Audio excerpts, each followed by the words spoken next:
Shalom, all praises to Yahweh, Yahweh, Bahasham, Yahweh Shai, Bahasham, Ruach Rakakwadash. Double honor to the apostles and elders of great millstone that rule well, laboring the word and doctrine. Shalom and peace. May that be into the elect of the nation of Israel. I want to do a quick video going through certain scriptures of Revelation 18, the proverbial end credits of this man's system.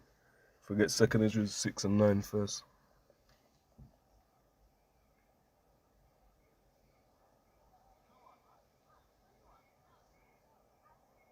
This is 2 Ezra chapter 6 and verse 9. It says, "For Esau is the end of the world, and Jacob is the beginning of it that followeth." See? The hand of man is betwixt the heel and the hand. Other question Ezra asked thou not.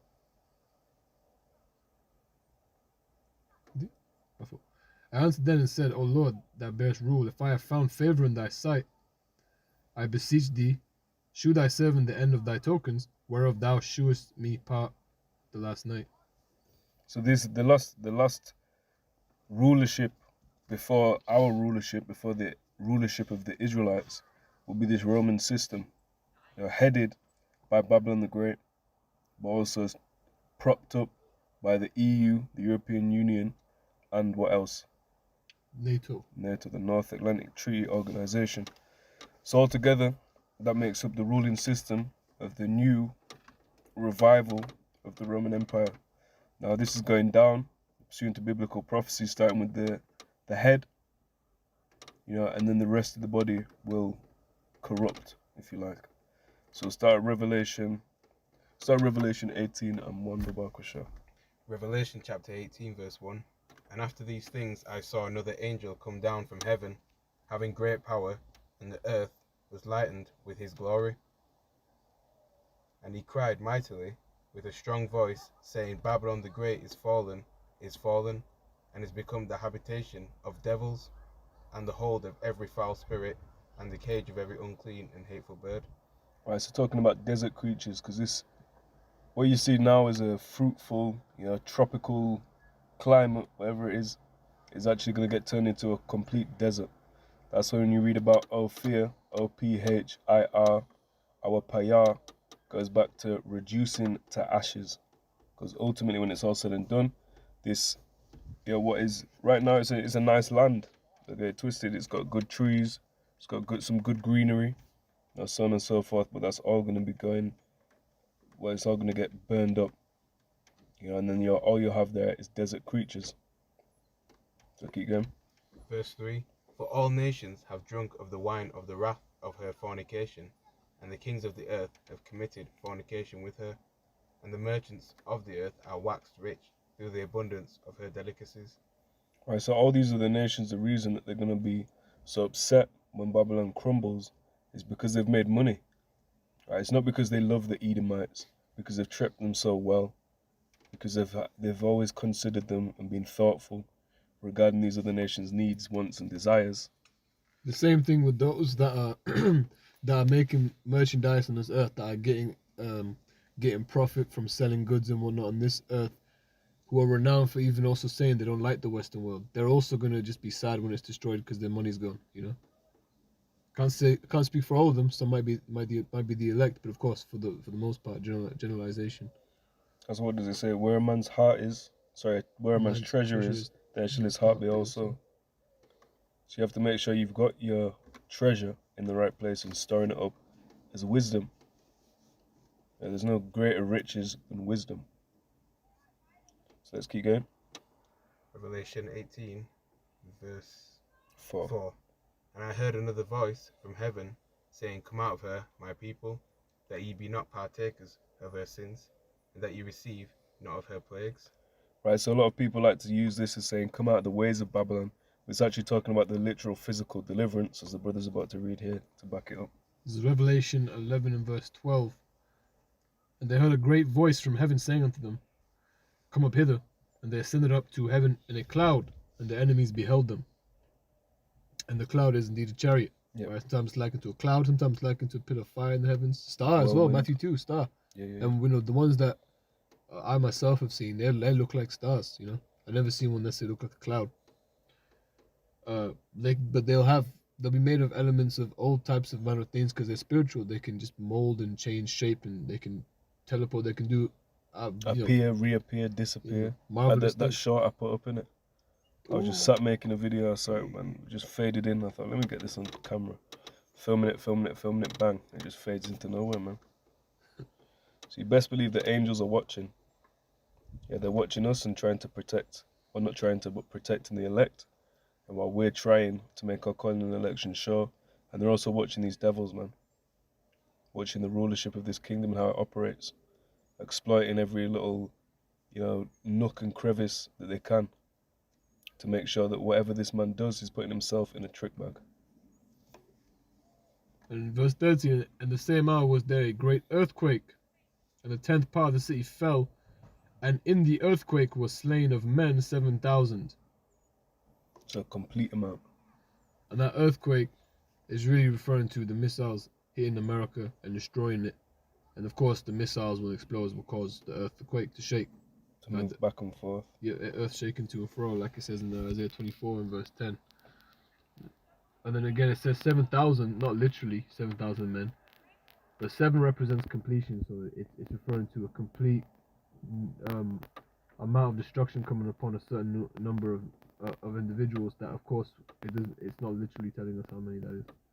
This is, and the remnant were affrighted, right? The remnant were affrighted and gave glory to the God of heaven. Let's get that word for affrighted, because even the elect are going to have.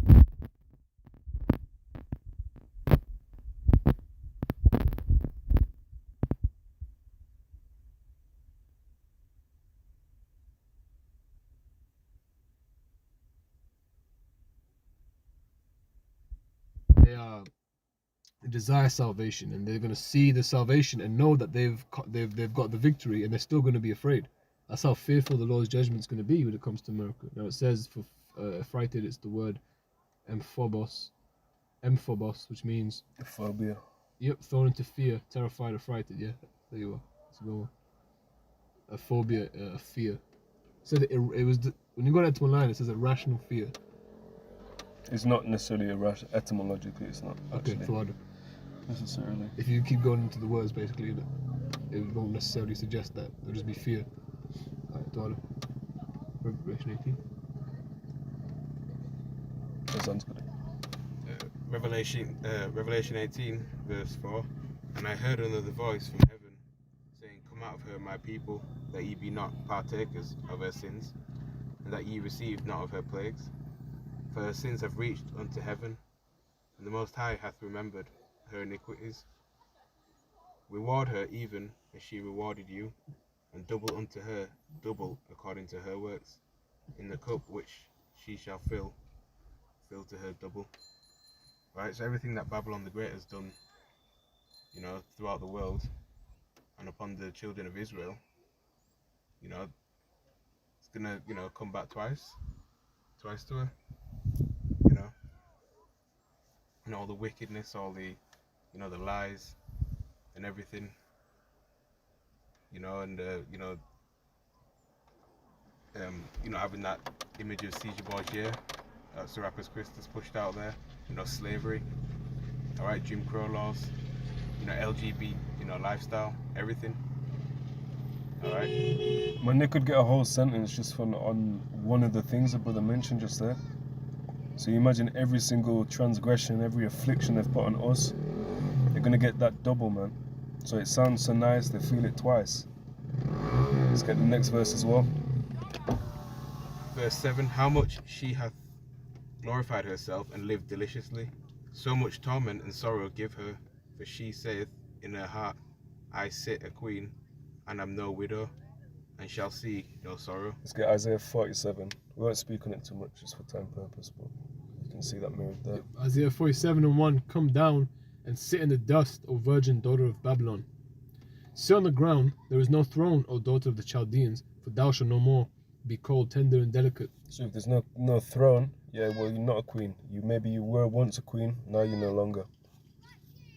Yeah, right. And just get verse 2 and 3. Yeah. Verse 2, take the millstones and grind meal. Uncover thy locks, make bare the leg, uncover the thigh, pass over the rivers. Thy nakedness shall be uncovered, yea, thy shame shall be seen. I will take vengeance, and I will not meet thee as a man. And that's, Yahushua is going to come with vengeance with the angels, spiritual power, man. With a spiritually glorified body, he's not going to come in with anything except much judgment. From It's going to be a realm against another realm. The War of the Worlds. All them alien invasion films are really going to come to pass. And not literally alien, the way they depicted well, in no, movies. alien means foreign. Hmm. So there's going to be a foreign invasion, a foreign from the heavens. It's not going to be a terrestrial invasion, but rather a celestial. Like I went to see that movie Nope. By the way, that movie sucks. Don't watch it. There's no way you can like it. It's really bad. But that movie is, it's showing you like different types of like alien life, and it's showing you like the concept, like when people wearing like alien costumes, and it's like this shit is all blasphemy, man. The angels don't look like different mutant creatures. They'll have similar attributes, in fact, to man, because they bear the same image when they come across us at times as well. They can, of course, portray certain things, but when you go into the scriptures, for example, when in Daniel 10, it goes into the angel looking, having the skin. What was the skin? I can't remember exactly. I'll get it real quick, as quick as I can. But that's why it even says, be careful, when you're entertaining strangers, for many of entertains an angel, because they can come in a human form. Daniel 10. There you go. Verse 6, his body also like the beryl, and his face is the appearance of lightning, and his eyes as lamps of fire, and his arms and his feet like in color to polished brass, and the voice of his words like the voice of multitudes. And when you go into Daniel 10, it's actually referring, I believe, I think it's Michael, if I'm not mistaken. But either way, an angel. So yeah, man. And then, of course, the movie goes into clouds and a so-called UFO flying around the place. It mentions how sometimes they call them UAPs. It has some stuff they mention regarding these things, so you can throw a bit of truth in there. And the movie inherently is just like a blindside kind of thing. Interesting enough, in the movie, the main characters, they own a ranch, right? And their ranch obviously has horses. Is it a ranch? Whatever they have, they own horses. They have horses and stuff. And it's funny because the chariots keep killing the horses, so it's like one chariot of one realm against another. Revelation chapter 18 and verse 8. Therefore shall her plagues come in one day, death and mourning and famine, and she shall be utterly burned with fire. But strong is the Lord power, who judgeth her. Get that scripture, Revelation 17. I shall be shot with fire. Revelation chapter 17, and I'm gonna go to verse 16. And the 10 horns, which is the European Union, that's the 10 horns of the beast, and that beast is referring to the fourth beast, which is Rome. And it says, and the fourth beast is in Daniel 7. It says, and the 10 horns which thou sawest upon the beast, these shall hate the whore. And the whore is, when you go up, you can see it's correlating to America, Babylon the Great. Okay. So it says, and the 10 horns which thou sawest upon the beast, these shall hate the whore, and shall make her desolate. Right? They make her desolate, empty, like a desert, and naked, and shall eat her flesh and burn her with fire. Revelation chapter 18, verse 9.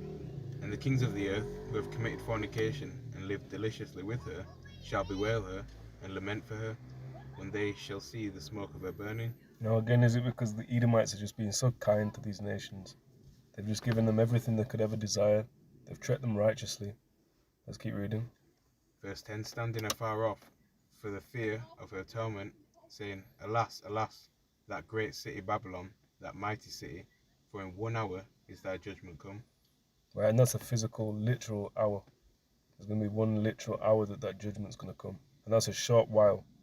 For if you imagine how many hundreds of years Babylon's slowly been heaping riches unto herself, they're carrying on all their works, 1 hour is a very small amount of time. Let's keep going.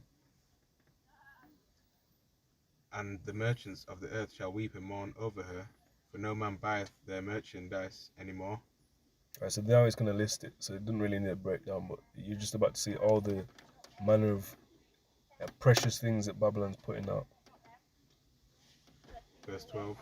The merchandise of gold and silver, and precious stones, and of pearls, and of fine linen, and purple, and silk, and scarlet, and all thine wood, and all manner of vessels of ivory, and all manner of vessels of most precious wood, and of brass, and iron, and marble. and cinnamon and odors and ointments and frankincense and wine, and oil and fine flour and wheat and beasts and sheep and horses and chariots and slaves and souls of men. Right, and slaves, so we've got literal physical slaves, which if you think of slavery, you don't tend to think of the Arab slave trade or this slave trade or that slave trade. You tend to think of Babylon, because that's the one that's been made most famous. And souls of men, now, if you can buy a soul, you can. If they were selling souls, that means they're in purchase, they're in demand, buying and selling of souls of men. Right, and that's deep. Verse 14, and the fruits that thy soul lusted after are departed from thee, and all things which were dainty and goodly are departed from thee, and thou shalt find them no more at all. Because if they're not being made, if they're not being produced, you're not going to find them, man. You're not just going to stumble on a desert treasure chest full of cinnamon. Oh look, shit! I found a whole bunch of beasts and sheep and horses. It's all going to perish. So that means all these animals, all the livestock, everything will perish except for the elect. That's the only thing coming out of Babylon. Verse 15, the merchants of these things which were made rich by her shall stand afar off for the fear of her torment, weeping and wailing, and saying, Alas, alas, that great city that was clothed in fine linen, and purple, and scarlet, and decked with gold, and precious stones and pearls. For in 1 hour so great riches is come to naught, and every shipmaster and all the company in ships, and sailors, and as many as trade by sea, stood afar off. And this is talking about after Babylon's been destroyed. It's not talking about whatever that brother said it was talking about during the pandemic or whatever. And cried, when they saw the smoke of her burning, saying, What city is like unto this great city?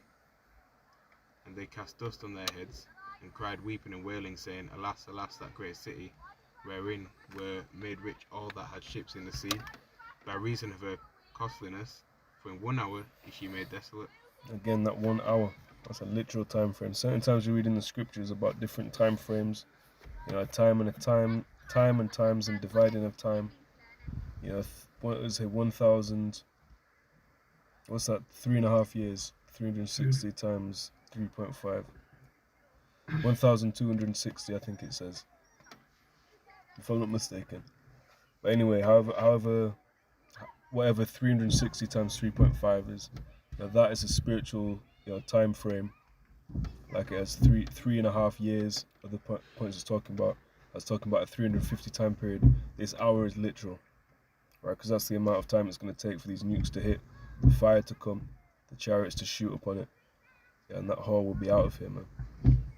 Verse 20, Rejoice over her, thou heaven, and ye holy apostles and prophets, for Yahweh, Ba'asham Yahushai, hath avenged you on her. And a mighty angel took up a stone like a great millstone, and cast it into the sea, saying, Thus with violence shall that great city, Babylon, be thrown down, and shall be found no more at all. Right, so it's like a sandwich, man. It started with violence and it ends in violence. Right, and all through the midst of it was oppression. Right, so that's one nice sandwich. And to wash it down, you're gonna get a cup. You get a cup of judgment without mixture, without chaser. Verse 22, And the voice of harpers and musicians, and of pipers and trumpeters shall be heard no more at all in thee, and no craftsman of whatsoever craft he be shall be found any more in thee, and the sound of a millstone shall be heard no more at all in thee. Your millstone is representative of work happening. So, there's not going to be any work. There's not going to be any people clocking in, going to their factories, doing whatever they do. It's all going to be out of here, man.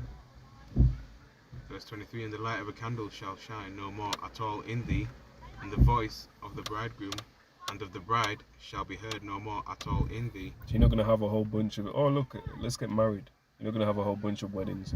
Why? Because there's not going to be anywhere there to get married.